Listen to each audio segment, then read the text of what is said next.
दोस्तों नमस्कार। दोस्तों, एक तरफ तस्वीर काई पोचे से निकलकर छिछोरे तक जाती है और एक दूसरी तस्वीर कूपर हॉस्पिटल से निकलकर विले पार्ले के शमशान घाट तक जाती है। और इन दोनों के बीच खड़े होकर जब आप किसी तन्हाई, किसी दर्द, किसी मुफलिसी या किसी डर या कुछ पाने के सपने, इन सब के बीच अगर गोते लगाना चाहते हैं तो फिर पोस्टमार्टम की रिपोर्ट सच नहीं हो सकती है। क्योंकि पोस्टमार्टम की रिपोर्ट आने के बाद अगर पुलिस ने कहा कि यह वजह खुदकुशी है, लेकिन खुदकुशी के राज पोस्टमार्टम की रिपोर्ट में नहीं खुलते हैं, उसके लिए तो आपको वाकई उस समंदर में गोते लगाने होंगे जिसमें सिर्फ मोतियां नहीं होते हैं, बल्कि उसके भीतर तो ऐसे ऐसे जानवर भी होते हैं जो एक दूसरे को खा जाने पर आमदा हों। और ऐसी ऐसी परिस्थितियां होती है इस समंदर के भीतर में जहां पर आपको मोतियों की चकाचौंध या उसे पाने की लालच अपनी तरफ खींचती चली जाती है, लेकिन धीरे धीरे आपकी सांस उखड़ने लगती है।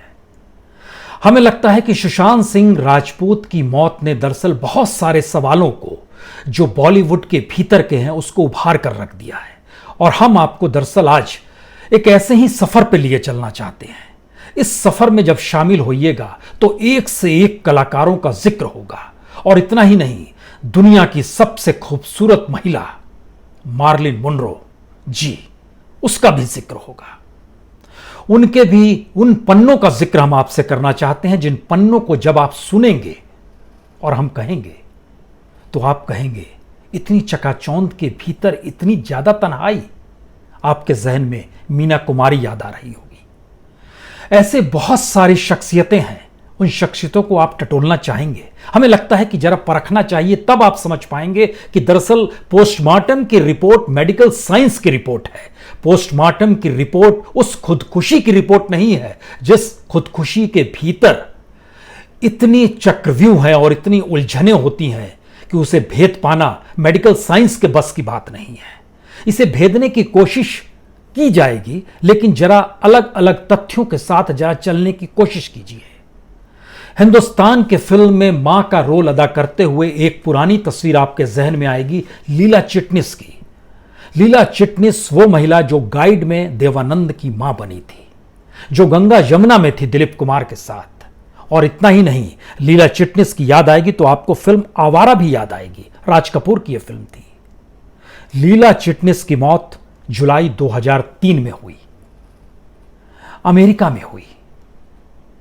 और अमेरिका में जब उनके अंतिम संस्कार का वक्त आया तो उनके परिवार का कोई शख्स वहां पर मौजूद नहीं था और नर्स ने उनका अंतिम संस्कार किया। लीला चिटनिस की यह स्थिति 94 बरस के बाद अमेरिका में अकेलेपन के साए में उनकी जिंदगी खत्म हो गई। 1930 से लेकर 1980 तक सिल्वर स्क्रीन पे जिस महिला ने अपने तौर पर राज किया उसको पूछने वाला कोई नहीं था। इस सफर के बीच में आपका एक नाम सोहराब मोदी का भी आएगा।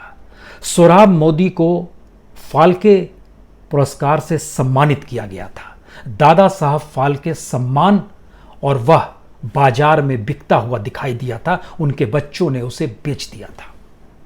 यह भी एक कहानी है। लेकिन इन सब के बीच एक नाम याद कीजिए, भरत भूषण का। भरत भूषण की तस्वीर जब आपके जहन में आएगी तो बैजू बावरा या फिर मिर्जा गालिब याद कीजिए, जिस फिल्म को उन्होंने जिया था और नेहरू उनके प्रीमियर शो को देखने पहुंचे थे और फिर गुनगुनाते हुए वहां से निकले थे। बरसात की रात। हमें लगता है कि ऐसी एक लंबी कतार है और शायद बॉलीवुड का सबसे खूबसूरत चेहरा भरत भूषण। लेकिन क्या आप जानते हैं भरत भूषण आखिरी दिनों में कहां रहे? भरत भूषण आखिरी दिनों में पाली हिल, जो बांद्रा का इलाका है, वहां पर एक इमारत है मेट्रोपॉलिटन बिल्डिंग, वो आज भी है, उसके गैराज में रहा करते थे।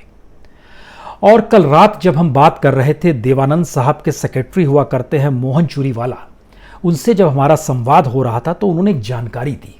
उन्होंने कहा कि उस इमारत में गोल्डी साहब का भी घर था। गोल्डी साहब यानी विजय आनंद, जो कि देवानंद साहब के भाई थे। उस मेट्रोपॉलिटन बिल्डिंग के भीतर में जिसके हाथ में जो एडमिनिस्ट्रेशन संभालता था, वो एक बार गोल्डी साहब के पास आया। उन्होंने बोला गैराज में एक शख्स रहता है, उसने किराया नहीं दिया है, उससे किराया वसूलना है, हम आपके पास इसलिए आए हैं क्योंकि वह फिल्मों से जुड़ा हुआ शख्स है। तो गोल्डी साहब ने कहा, कौन शख्स है वो? बोले, मैं नाम नहीं जानता हूं, लेकिन वो रात के अंधेरे में अक्सर निकलता है, दिन भर वो अपने बंद रहता है। तब गोल्डी साहब ने एक शख्स को भेजा और जाके जब उस शख्स ने देखा कि वहां पर भरत भूषण है, होश फाख्ता हो गए। वो शख्स जो कि इस देश के करोड़ों लोगों के दिलों पर राज करता था, वो शख्स गैराज में रह रहा है और रात के अंधेरे में इसलिए कपड़े बदल कर निकलता था या कपड़े पहन कर निकलता था, उसके पास तन ढकने तक की स्थितियां नहीं थी। गोल्डी साहब ने उस मैनेजर से यही कहा कि आप मुझसे पैसे ले लीजिए, लेकिन वो इतने सीनियर हैं, मैं उन्हें पैसे नहीं दे पाऊंगा। ऐसी स्थिति इस बॉलीवुड के भीतर की है। उस अंधेरे में अगर आप झांकना चाहेंगे तो मीना कुमारी आपके जहन में नाम जरूर आएगा। मीना कुमारी जिन स्थितियों में थी, इसके ठीक समानांतर दुनिया की सबसे खूबसूरत सिल्वर स्क्रीन की महिला मार्लिन मुनरो भी थी। मार्लिन मुनरो के दस्तावेज, मीना कुमारी के दस्तावेज, इन दोनों के बीच अगर चलने की कोशिश कीजिएगा तो आपको इनकी तन्हाई नजर आएगी।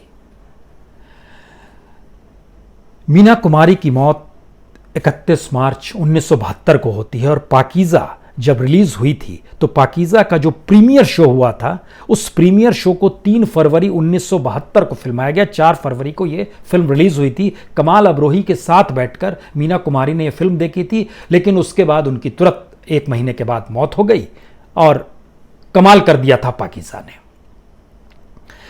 लेकिन जिन कागजों के पन्नों पर जिन शब्दों को मीना कुमारी अपनी जिंदगी में उड़ेलती रही, वो उसके एकाकीपन, उसके दर्द का किस्सा है।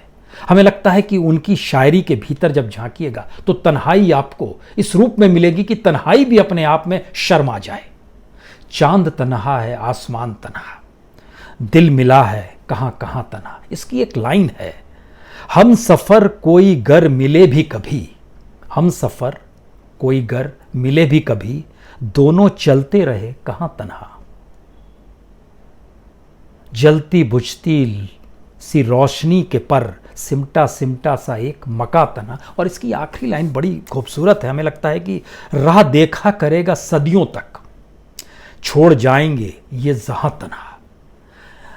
इन पंक्तियों के बीच से सुशांत सिंह राजपूत को देखने के लिए एक खिड़की खुलती है, एक रोशनी आती है। इतने कम वक्त में जिस तरीके से अपनी पहचान टेलीविजन छोटे पर्दे से लेकर बड़े पर्दे तक बनाई और इन तस्वीरों को गढ़ते हुए उसके भीतर का जो उल्लास, उत्साह और शायद आत्मविश्वास से भरपूर जो शख्स था, वो लगातार हमारी आंखों के सामने रेंग रहा है। हमने आज ही फिल्म देखी है छिछोरे, और आपको जानकर हैरत होगी, छिछोरे अगर आपने नहीं देखी है तो जरूर देखिए, कमाल की फिल्म है। हां, ऐसी फिल्मों को बहुत ज्यादा प्रचार नहीं मिलता है, लेकिन ऐसी फिल्मों के भीतर का सच यह है कि वह जिंदगी के हर क्षण को जीने के लिए मजबूर भी करती है और जिंदगी के हर क्षण के जरिए कुछ सिखाती भी है। आप लूजर्स नहीं होते हैं, आप लूजर होते हुए भी विनर्स भी होते हैं। इसको आधुनिक शब्दों में अगर शाहरुख खान के शब्दों में देखेंगे तो जीत कर हारने वाले को ही बाजीगर कहते हैं। आप इन शब्दों में टटोल सकते हैं, लेकिन कहीं ज्यादा उससे गहराई इस फिल्म की स्क्रिप्ट में है। कमाल की स्क्रिप्ट है ये फिल्म की। लेकिन जब हम मीना कुमारी का जिक्र कर रहे थे और शायरी का जिक्र कर रहे थे तो पता नहीं क्यों हमको बार बार मार्लिन मुनरो याद आ जाती है। मार्लिन मुनरो जिसने दुनिया के दिलों पर राज किया, अमेरिकी प्रेसिडेंट जॉन एफ कैनेडी से भी जिसके संपर्क और संबंध रहे, और जब उसकी मौत हुई तो कमरे में वो इस अवस्था में पड़ी हुई थी कि उसकी मौत बेहद कम उम्र में हो गई थी। मार्लिन मुनरो सिर्फ 36 साल में मृत्यु हो गई थी, 5 अगस्त 1962 को। लेकिन हम आज जिक्र इसलिए कर रहे हैं कि उनके कुछ दस्तावेज 10 साल पहले मिले थे मार्लिन मुनरो के, और उसको एक किताब की शक्ल में लाया गया। Fragments, poems, intimate notes, letters by Marilyn Monroe. और इस किताब का जो संपादन किया है वो स्टैनले बुचकाल और बर्नार्ड कॉमेंट ने किया है।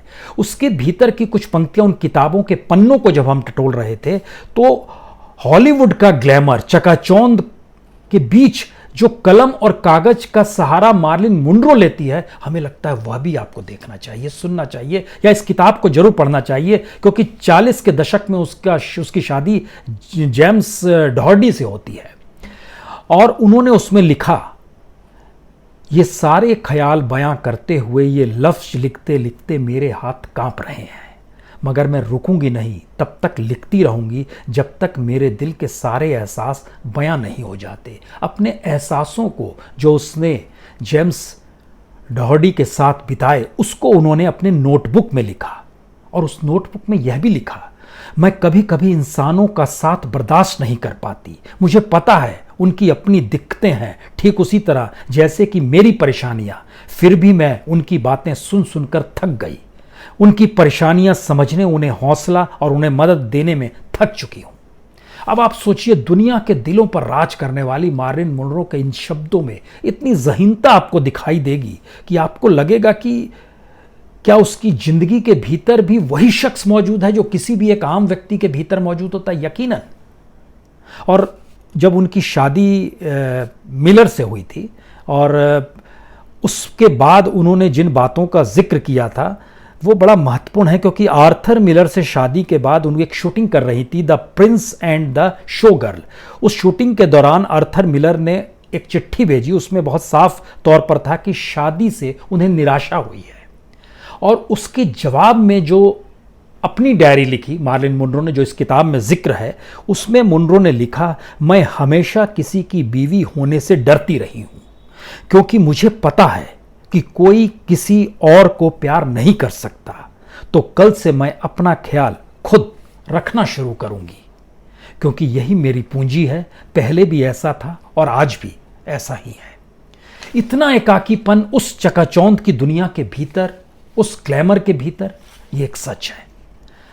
और तो और एके हंगल ऐसे कलाकार जब बीमार पड़े तो उनके पास पैसे नहीं थे। याद कीजिए 2007 का हम आपसे जिक्र कर रहे हैं, उन्होंने बाकायदा निकाल दिया था कि मेरा इलाज हो रहा है और मेरे पास पैसे नहीं है। तो बहुत सारे लोग पैसे देने पहुंचे थे, अमिताभ बच्चन भी पहुंचे थे। उस समय राज ठाकरे ने भी सवाल उठाया था कि स्टेट गवर्नमेंट को पैसा देना चाहिए। शिवसेना ने मदद के लिए आगे बढ़ाया। उस समय महाराष्ट्र के मुख्यमंत्री पृथ्वीराज चौहान हुआ करते थे, कांग्रेस की सरकार थी, उन्होंने भी मदद की।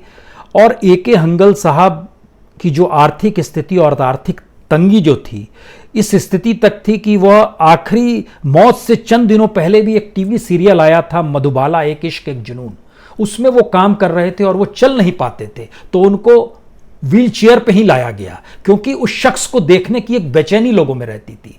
ये वही शख्स था जिसने पहली बार फिल्म की थी तीसरी कसम, वहां से शुरुआत की थी। और शोले का डायलॉग, इतना सन्नाटा क्यों है, ये हर के जहन में है।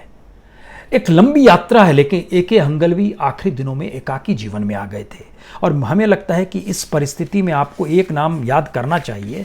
ये नाम भगवान दादा का है, जो मुंबई की चाल में जिनकी मौत हो गई।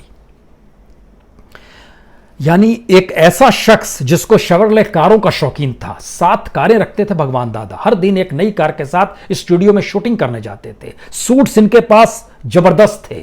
1951 में अलबेला फिल्म आई थी और इसके बाद ये छा गए। इनके डांस स्टाइल को अमिताभ बच्चन ने पकड़ा और वह भी उसी रूप में डांस करने लगे। वो भगवान दादा मुंबई के चाल में रहते हैं। इनका जुहू में बंगला बिका, उसके बाद गाड़ियां बिकी और उसके बाद वो चौल में आ गए। और चौल में आने के बाद अक्सर जो विजय आनंद हैं, उनको आखिरी दिनों में मदद के लिए वो उनको बुला लेते थे, और शूटिंग हो ना हो लेकिन उनको बुला लेते थे जिससे उनका भत्ता दिया जा सके। लेकिन उस वक्त के कलाकार भगवान दादा भी उतने ही ज़हीन, और वो कहते थे जब शूटिंग नहीं है तो मुझे क्यों बुला लेते हैं, आपका भत्ता खर्च हो जाएगा। और ये कह नहीं पाते थे कि हम इसीलिए आपको बुला रहे हैं। यह भी स्थिति रही है। और एक जिक्र और हम आपसे करना चाहते हैं। आज मणिकौल की तबीयत बहुत बिगड़ी थी, उनको कैंसर था, उनका इलाज चल रहा था। तब देव साहब पहुंचे थे उनके पास, और देव साहब कैसे मदद करते। मणिकौल एक पैरेलल मूवी बनाने वाले शख्स, और देवानंद जिन फिल्मों में काम करते थे दोनों में कोई मैच नहीं था। लेकिन देव साहब ने एक चेक देते हुए कहा था कि मुझे जानकारी मिली तो मैं आ गया कि आप जैसे ही ठीक होंगे मेरी फिल्म के लिए कहानी लिख दीजिएगा, और उसका मैं एडवांस देने जा रहा हूं। मणिकौल को समझ नहीं आया ये क्या है। बाद में मणिकौल की मृत्यु कैंसर से हुई, वो एक अलग किस्सा है। लेकिन इस तरीके से भी मदद होती रही है। और ऐसे में हमको लगता है, आप लोगों को हेलन का नाम याद है, लेकिन हेलन को फिल्मों में लाने वाली कुक्कू मोरे थी, जो कि एंग्लो इंडियन डांसर थी। इनको रबर गर्ल कहा जाता था। एक लिहाज से कहें तो जो 40, 30, 40, 50 दशक का दौर है, उस फिल्मों में देखिएगा तो आपको कुक्कू मोरे का डांस मिलेगा। यही हेलन को लेकर 13 साल की उम्र में पहली बार लेकर आई थी फिल्मों में, और उस समय उनको इंट्रोड्यूस उन्होंने किया था फिल्म आवारा में। 1951 में हेलन को इंट्रोड्यूस किया था उन्होंने। और इनकी फिल्मों को जब आप जिक्र करेंगे तो कई फिल्में थी, आन, अंदाज, मयूरपंख, यहूदी, मुझे जीने दो तक इन्होंने काम किया है, चलती का नाम गाड़ी, कुक्कू मोरे। 53 बरस की उम्र में इनकी मौत हो गई। कोई पूछने वाला नहीं था, इनकी मौत हुई तो वही, कोई बॉडी लेने वाला नहीं था। एकाकीपन इस हद तक भी रहता है, और इस कड़ी में अक्सर बॉलीवुड के भीतर का संकट यह है कि कुछ वजहों से लोग टूटते चले जाते हैं, और इसमें फिल्मों का फ्लॉप होना बड़ा मायने रखता है। शैलेंद्र तीसरी कसम असफल हुई तो उन्हें लगा कर्ज के बोझ से दब गए और उनकी तबीयत खराब होती चली गई। 1966 में ही उनकी मौत हो गई। राज कपूर ने फिर सारा कर्जा चुकाया और जो भी चीज़ें हैं, लेकिन इस दिशा में आइएगा तो मनमोहन देसाई की भी जब गंगा जमुना सरस्वती 1994 में फिल्म फ्लॉप हो गई अमिताभ बच्चन को लेकर, वो फिल्म माने मनमोहन देसाई की एक लंबी फेरिस्त है जिसमें परवरिश है, धर्मवीर है, नसीब है, देश प्रेमी है, कुली है, मर्द है। लेकिन गंगा जमुना सरस्वती जब फ्लॉप हुई 94 में, तो इसके बाद वह कोई फिल्म बना नहीं पाए। उसके बाद उन्होंने एक फिल्म बनाई थी, तूफान बनाई, फिर वह भी फ्लॉप हो गई। और 93 में अनमोल बनाई, वह भी फ्लॉप हो गई, और 94 में डेथ हो गई। यह भी एक वजह होती है। हमें लगता है कि इस दिशा में आपको एक नाम प्रकाश मेहरा का भी आपको याद आना चाहिए। प्रकाश मेहरा की तो फिल्मों की एक पूरी की पूरी फेरिस्त है, जंजीर से लेकर मुकद्दर का सिकंदर, लावारिस, नमक हलाल। लेकिन प्रकाश मेहरा की स्थिति यह आ गई थी कि पत्नी के इलाज कराने के लिए पैसे नहीं थे। उनका एक स्टूडियो हुआ करता था बेटे के नाम पर, सुमित स्टूडियो, जिसको बेच दिया गया। और इसकी स्थिति आ गई क्योंकि 1989 में जादूगर फिल्म जो उन्होंने बनाई थी, शायद वो जादूगर फिल्म जो थी वो चल ही नहीं पाई। और उसके बाद उन्होंने डायरेक्शन दिया, फिल्म दलाल बनाई थी, जिंदगी एक जुआ बनाई, जख्मी बनाई, जुल्फी बनाई, बाल ब्रह्मचारी बनाई, सारी फ्लॉप होती चली गई। और एक पत्नी की मौत का पुराना हिस्सा था मनमोहन देसाई के साथ, लेकिन प्रकाश मेहरा के साथ तो एक लंबी कतार है। उसके बाद ये उससे उबर नहीं पाए। तो बॉलीवुड के भीतर या चकाचौंध के भीतर का संकट कितना विकट होता है, ये सारी परिस्थितियां हमारी आंखों के सामने हैं। इसलिए जब हम जिक्र इस बात का करते हैं कि सुशांत सिंह राजपूत की पोस्टमार्टम की रिपोर्ट कहती है उसने खुदकुशी की, लेकिन खुदकुशी तक पहुंचने की वो कौन सी परिस्थितियां थी? वो इश्क था, इश्क में टूटना था, फिल्मों का भय था, बॉलीवुड के भीतर का संकट था जिसमें एक अजीबोगरीब स्थितियां, मारकाट की स्थिति बनी रहती है, या फिर इस दौर में इतना ज़्यादा कॉम्पिटिटिवनेस आ गया है कि कोई उभरता हुआ कलाकार ना उभर पाए, इस दिशा में भी चीज़ों को ढकेला जाता है। ये हो सकता है, ये कमोवेश हर फील्ड में होता है। और मौजूदा वक्त का सच यही है कि भारत की सभ्यता और संस्कृति उस दिशा में कभी सोची नहीं थी। अब वह उस बाजार की गिरफ्त में आ गई है जहां यही चीज़ें सबसे महत्वपूर्ण हो गई है और जिंदगी जीने के तरीके हो गए हैं। इस सफ़र पर चलते हुए हमको लगता है ऐसे बहुत सारे नाम आपके जहन में आएंगे। याद कीजिए, महमूद को भी याद कीजिए, किस स्थिति में वो पहुंच गए थे। और इन परिस्थितियों से निकलने के लिए हमें लगता है कि फिर आपको लौटना होगा जहां इस देश में फिल्म देखने वालों को ही तय करना होगा कि आखिर उस कॉकस को कैसे तोड़ा जाए, क्योंकि आपको विचार प्रतिक्रिया हमेशा किसी घटना दुर्घटना के बाद मिलती है। और बॉलीवुड के भीतर का समंदर इस बात का एहसास हमेशा कराते रहता है कि इस समंदर के भीतर मोती ही मोती हैं। यह कहने की हिम्मत कोई नहीं कह पाता है या कोई कर नहीं पाता है कि कह दो समंदर से हम ओस के मोती हैं, मिलने नहीं आएंगे। ये ताकत बहुत कम लोगों में होती है, लोग इसीलिए टूटते चले जाते हैं। लेकिन बहरहाल अलविदा सुशांत, और शायद पोस्टमार्टम की वो रिपोर्ट जो बता गई खुदकुशी हुई है, लेकिन फिर वही आखिरी सवाल, खुदकुशी के राज पोस्टमार्टम की रिपोर्ट से नहीं खुलते हैं। बहुत बहुत शुक्रिया, बहुत बहुत शुक्रिया।